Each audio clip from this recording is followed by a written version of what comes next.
सुनहरा अवसर आ रहा है। कोरोना फिर आ रहा है। खूब आराम करो, घर में पड़े रहो, बच्चे मोबाइल में पढ़ाई करेंगे। ये कोरोना से बचने के लिए बंदी नहीं आ रही। कोरोना से बचने के लिए न्यूज चैनल नहीं चिल्लाएंगे, ये सब चिल्लाएंगे कि तुम इंजेक्शन ठुकवा लो। वैक्सीनेशन का खेल है और वैक्सीनेशन का खेल सिर्फ इसलिए चलाया जा रहा है कि तुम गुलाम बनने के लिए अब अपनी सहमति पत्र पे खुद साइन करो। और कोरोना दोबारा से हिंदुस्तान में प्रवेश करने जा रहा है इस ढंग से कि उस शातिर के तहत आपको फिर से लॉकडाउन किया जाए। सारे नेता इन के प्रकार, चाहे केजरीवाल हो, चाहे राहुल गांधी हो, चाहे मोदी जी हो, चाहे उद्धव हो, चाहे ममता हो, कोई हो, सब एक ही थाली के चट्टे बने। गुड मॉर्निंग दोस्तों, मैं फिर कोरोना के ऊपर आप लोगों के बीच कुछ खुशखबरी लेके आया हूं, इस बार अपनी प्रोफाइल पे। हमारे यहाँ भी मूर्ख उपस्थित थे, कुछ उन्होंने बढ़िया काम किए थे। तो फिलहाल आप इतना जान लीजिए कि आपके लिए बढ़िया खुशखबरी है। आपके लिए आराम का, लंबे आराम का, आपके द्वारा चुनी गई सरकारों के माध्यम से आपके लिए फिर सुनहरा मौका आ रहा है। खूब आराम करो, घर में पड़े रहो, बच्चे मोबाइल में पढ़ाई करेंगे। बहुत सुनहरा अवसर आ रहा है। कोरोना फिर आ रहा है। और जो लोग ये कहेंगे कि नहीं आ रहा है, मैं उनसे कहूंगा कि चाहे तो कितनी शर्त लगा ले। ये हो सकता है 15 दिन में आए, 20 दिन में आए, 1 महीने में आए, लेकिन कोरोना फिर आएगा। फिर आएगा। कोरोना के नाम पे बंदी फिर आएगी। और ये कोरोना से बचने के लिए नहीं आएगी। बिल्कुल ध्यान रखना, ये कोरोना से बचने के लिए बंदी नहीं आ रही। कोरोना से बचने के लिए न्यूज चैनल नहीं चिल्लाएंगे, ये सब चिल्लाएंगे कि तुम इंजेक्शन ठुकवा लो।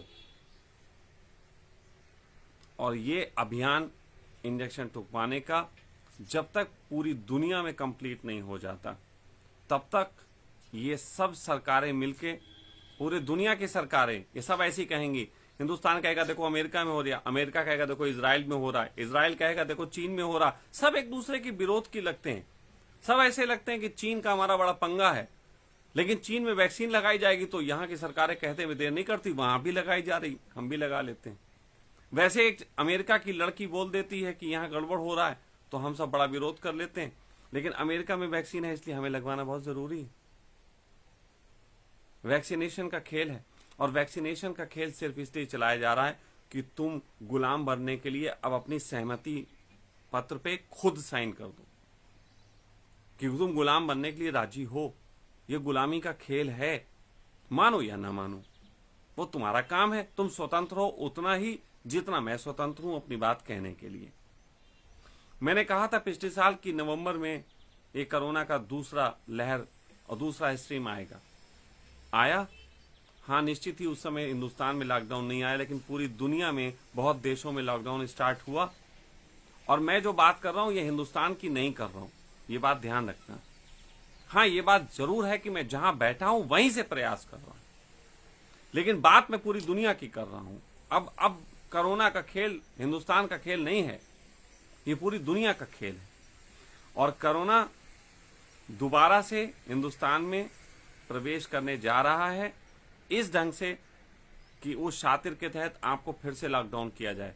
लॉकडाउन इसलिए नहीं किया जाएगा कि कोरोना से आपको बचाना है। लॉकडाउन इसलिए किया जाएगा कि तुम्हारे धंधे तबाह करके, तुम्हारी आजादी तबाह करके, तुम्हें इस बात के लिए राजी कर लेना कि तुम कहने लगो यार गुलाम तो हम हो ही गए, इससे अच्छा इंजेक्शन लगवा के थोड़ा बहुत तो घूम लें। ये वैक्सीनेशन का खेल है।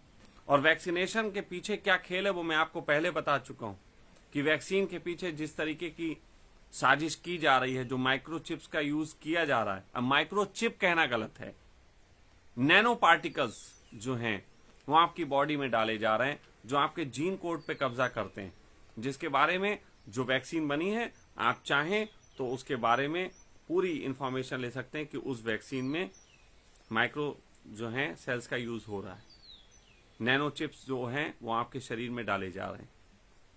तो कुल मिला के बात यह है कि कोरोना मुंबई में दस्तक दे चुका है। जब दस्तक दी थी अभी 4-5 दिन पहले तो मैंने कहा था कि अब ये फिर ला रहे हैं। नहीं माने, हमारे साथ के बच्चे ही नहीं माने, नहीं स्वामी जी कुछ नहीं होगा, टल जाएगा। क्योंकि हम सब आश्वासन में बहुत जीते, हमें हमेशा अच्छा होगा इसका आश्वासन चाहिए। लेकिन बुरा हो रहा है वो देखने की हम जहमत नहीं उठाते। तो कुल मिला के ये है कि अमरावती में लॉकडाउन हो गया है, एक और शहर है वहां लॉकडाउन हो गया है। मुंबई में लगभग बीएमसी ने 1104 इमारतें सील कर दी हैं और वहां के मुख्यमंत्री ने ये कह दिया है कि 15 दिन के अंदर, 8 से लेकर 15 दिन के अंदर अगर आप लोग चाहते हो लॉकडाउन ना लगाएं तो आप लोग हाथ धो, मास्क पहनो और ये सब करो। अच्छा, ये सब लोग अगर पूरे कर ले तो क्या लॉकडाउन नहीं लगाएंगे? नहीं, इनका ये कहना इसीलिए है कि जब ये लॉकडाउन लगाएंगे तो भी तुम्हारे माथे डाल देंगे कि तुम ही सही से नहीं रहते। अब देखना, ये अगर वहां पे हुआ है तो अभी लॉकडाउन पूरे हिंदुस्तान में क्यों नहीं कर देते कि भैया मुंबई से कोई आए जाए ना, रेल खुली रहेगी, सब खुली रहेगी, और फिर कहा जाएगा कि उस समय ध्यान नहीं दिया और मुंबई की वजह से सब में फैल गया। और तुम कहोगे यार आप कभी मोदी जी की बुराई करते हो, कभी उद्धव ठाकरे को, लेकिन असल में तो ये दोनों लड़ते हैं कुत्तों की तरह। असल में कुत्तों की तरह ही लड़ते हैं, लेकिन जिस कुतिया के लिए लड़ रहे हैं वो एक ही है। ये दोनों कुत्ते की तरह लड़ते हैं, मैं भी सहमत हूं, लेकिन जिस कुतिया की कारण से ये लोग हमसे लड़ रहे हैं ना, ये लड़ते दिख रहे हैं, वो कुतिया एक ही है। पूरे दुनिया को जो कब्जे में करना चाहती है वो कुतिया एक ही है। सारे नेता एन के एन प्रकार, चाहे केजरीवाल हो, चाहे राहुल गांधी हो, चाहे मोदी जी हो, चाहे उद्धव हो, चाहे ममता हो, कोई हो, सब एक ही थाली के चट्टे बट्टे। लौट फेर के ये सब इसमें सहमति देंगे। मास्क सब मुंह पे बड़ा बड़ा लगा रहे हैं। और दूसरी चीज ये, केंद्र सरकार का भी एक नोटिस आ गया है। वो नोटिस सभी प्रदेशों को भेजा गया है कि उन्होंने कहा है कि वो हाई अलर्ट पे अपने को रख लें, वैक्सीनेशन को बढ़ावा दें, साथ साथ जांच को तेजी लाएं और नया स्ट्रोम के ऊपर पूरी निगरानी रखें। जरूरत पड़ने पे लॉकडाउन लगा सकते हैं। आपकी बार मोदी जी नहीं आएंगे कि भाइयों और बहनों, बल्कि मोदी जी के छोटे भाई केजरीवाल, उद्धव, अखिले, कुछ यही सब जितने भी मुख्यमंत्री हैं, ये आएंगे। भाइयों और बहनों, हमें अपने प्रदेश को बचाना है बस। और लॉकडाउन चालू पहले से ज्यादा सख्त होगा, पहले से ज्यादा नियम हार्ड होंगे और पहले से ज्यादा आपको न्यूज चैनल डराएंगे। लेकिन न्यूज चैनल आपको एक बात नहीं बताएंगे, वो अभी 3-4 दिन पहले की घटना है।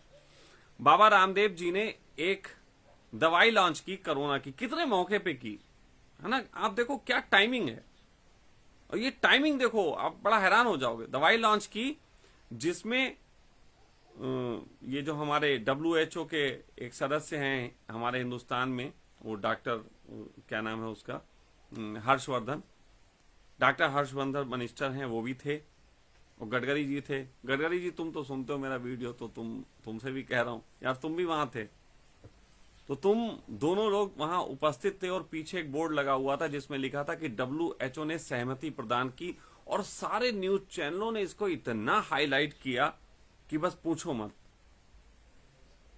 लेकिन WHO का कल ही का बयान है कि WHO ने कहा हमने कोई ऐसी अनुमति प्रदान नहीं की, और आज ये खबर किसी न्यूज चैनल पे नहीं दिखाई जा रही। WHO ने सहमति नहीं प्रदान की, इसकी खबर किसी न्यूज चैनल पे नहीं। और जबकि उस दिन बाबा रामदेव से एक और बात पूछी गई थी, वो बड़ा मजेदार उन्होंने जवाब दिया था, वो भी सुनो। साजिश इन्हें सब पता है। बाबा रामदेव से पूछा गया था, तो बाबा रामदेव जी क्या आप वैक्सीन लगवाएंगे जब आपने दवाई खोज ली है? तो बाबा रामदेव जी ने कहा था हम सबसे अंतिम पंक्ति में खड़े हैं वैक्सीन लगवाने वालों में, सबसे अंतिम पंक्ति में। हमने पहले बेचारे ये कोरोना वॉरियर्स लगवा लें, फिर बच्चों के लगाई जाए, फिर बुजुर्गों के लगाई जाए, फिर और सब संस्थानों में लगाई जाए, हम तो सबसे बाद में लगवाएंगे। कितना बड़ा त्याग कर रहे हैं बाबा रामदेव, आपको पता है? वैक्सीन ना लगवा के एक वैक्सीन बच जाएगी बाबा रामदेव के ना लगने से, और करोड़ों के ठुक जाएगी वो एक ही वैक्सीन। बाबा रामदेव का त्याग है, और ऐसे ही त्याग सारे नेता कर रहे हैं।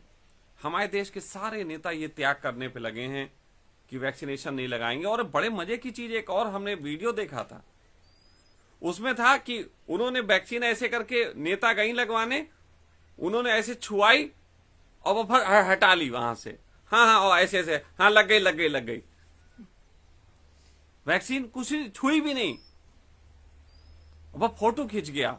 अगले दिन अखबारों में निकल आया कि हमारे नेता वैक्सीन लगवा रहे हैं। ये भी चल रहा है। फाइनली कुल मिला के वैक्सीनेशन का खेल है। लॉकडाउन आ रहा है, जांचें शुरू हो जाएंगी। हमारे उत्तराखंड में भी आस पड़ोस में हमारे रिजॉर्ट्स हैं कई बने हुए। इन रिजॉर्ट्सों में पिछले साल बिल्कुल तबाह हो गए थे ये लोग। इस साल इन्होंने फिर से मेहनत करके, फिर से कर्जा लेके न जाने कैसे करके फिर से तैयारी की है कि अगले महीने से यहाँ पे सीजन शुरू होता है। यही वक्त है इनको 4 पैसे कमाने का जिससे साल भर खाते हैं। अगले महीने तक मुझे पूरी उम्मीद है कि मार्च हमारे लिए फिर बहुत शुभ सूचना लेके आएगा। शुभ सूचना ही तो कह रहा हूं, क्योंकि इतने कल्याण की बात हो रही देश में और आप सब साथ देते हो तो शुभ सूचना ही तो है। फिर एक शुभ सूचना और है, ये किसान आंदोलन भी बहुत गंदे तरीके से फैला हुआ, जगह जगह जाम कर रहे हैं, रेल रोक रहे हैं, ये भी खत्म हो जाएगा। किसान अपने घर में जाएंगे, फसल अच्छी सी लगाएंगे, हमें सस्ता भोजन उपलब्ध कराएंगे। गुड न्यूज, बहुत अच्छी खबर है। परमात्मा ऐसी कृपा करे कि ऐसी खबरें आप लोगों को खूब मिलें, आप खूब अपनी पत्नी के साथ समय गुजारें घर में, आप खूब वायु प्रदूषण नहीं होने का लाभ उठाएं, आप अपनी कारों के इंस्टॉलमेंट जमा करते रहें और कार ना चलाएं। कितनी बढ़िया बात है। देखो कार घिस नहीं रही है ना, कितना कितना फायदा। पेट्रोल के दाम बढ़ गए, अब आपकी गाड़ियां नहीं चलेंगी। मोदी जी तो जानते थे, उन्होंने बढ़ा इसीलिए दिए थे, वो तो वैसे भी सर्वज्ञानी, उन्होंने इसीलिए बढ़ाए थे कि आने वाले समय में ये आने वाला है कोरोना काल, तो कोरोना काल में गाड़ियां नहीं चलेंगी तो देश पे कोई आर्थिक बोझ आएगा ही नहीं। आप सब उलझे रहो इन बातों में। और मुस्लिमों पे तो बहुत हम खुश हो जाना चाहिए हमें, अब वो नमाज पढ़ने नहीं जा पाएंगे, मस्जिदें बंद हो जाएंगी, और हमारा तो मंदिर अभी बन ही रहा है, वो तो भी काम चालू है, तो हमें तो कोई झंझट है नहीं। तो फाइनली आप सबको बहुत बहुत मुबारक हो। पंजाब ਅਤੇ ਪੰਜਾਬੀਅਤ ਨਾਲ ਜੁੜਿਆ ਹਰ ਮੁੱਦਾ, ਹਰ ਖਬਰ ਨਿਰਪੱਖ ਤਰੀਕੇ ਨਾਲ ਤੁਹਾਡੇ ਤੱਕ ਪਹੁੰਚਣ ਦੀ ਕੋਸ਼ਿਸ਼ ਵਿੱਚ ਤੁਸੀਂ ਵੀ ਦੇਵੋ ਸਾਡਾ ਸਾਥ। ਤਾਂ ਹੁਣੇ ਲਾਈਕ ਕਰੋ ਸਾਡਾ ਫੇਸਬੁੱਕ ਪੇਜ, ਸਬਸਕ੍ਰਾਈਬ ਕਰੋ YouTube ਤੇ ਅਤੇ ਫੋਲੋ ਕਰੋ ਇੰਸਟਾ ਅਤੇ ਟਵਿੱਟਰ ਤੇ ਨਿਰਪੱਖ ਪੋਸਟ। ਖਬਰ ਦੀ ਨਿਰਪੱਖ ਆਵਾਜ਼ ਵਿਜ਼ਿਟ ਕਰੋ www.nirpakhpost.com।